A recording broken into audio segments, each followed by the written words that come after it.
সবাই আমার কাছে কেন এসেছে?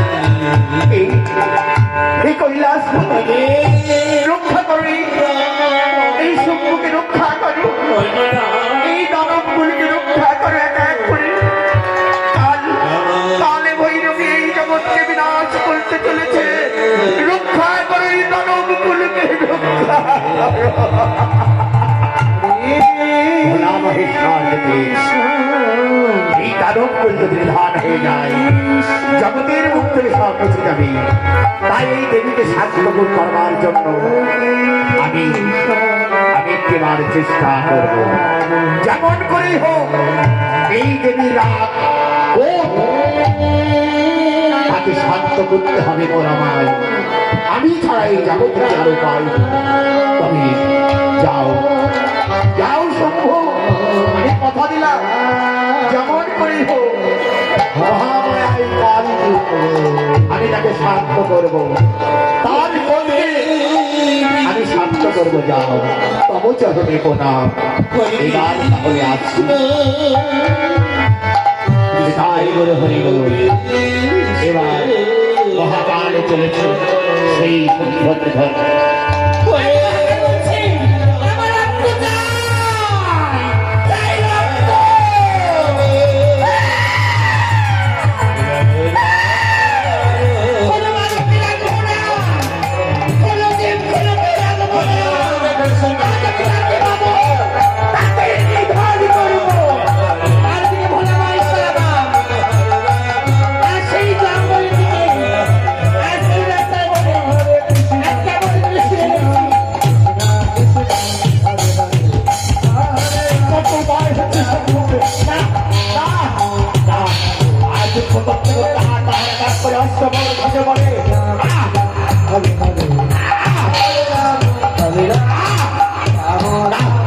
বাঁচতে দাও, বাঁচতে দাও, রক্ষা করো।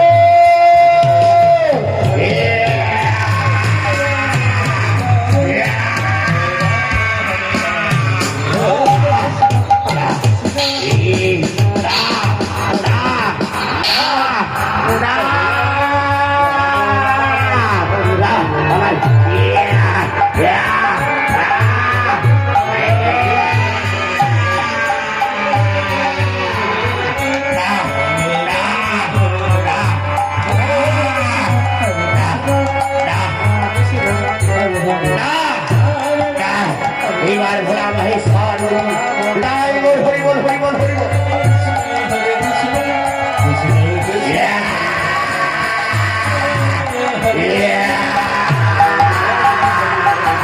আজ রক্তকে মাসি তো আস্তে আস্তে ওষুধের বিনাশ করে আজ ভয়ঙ্করী আর সেই রক্তকে শ্রী ভৈরবীর রূপ ধারণ করে আজ নৃত্য করতে করতে আজ চলেছে।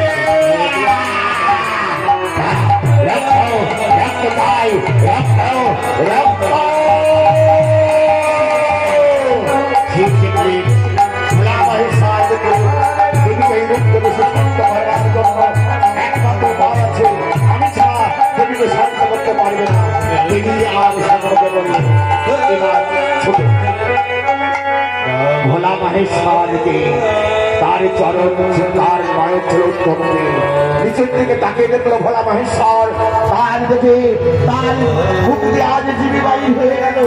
হৃদয় বল হরি বল হরি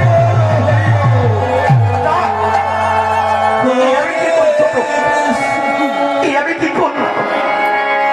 স্বামীর অঙ্গে আমি আজ পদঘাতে করলাম না, এ বাপ আমি কেমন করে করলাম?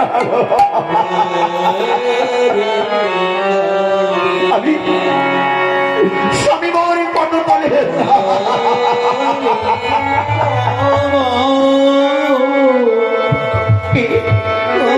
এত বড় হত্যায় আমি কেমন করিলাম? কৈলাসপতি বললে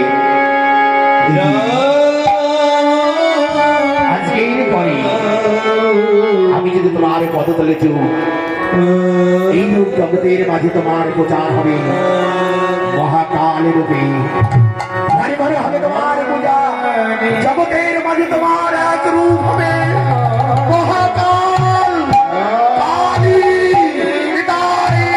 হরি বল হরি বল হরি বল হরি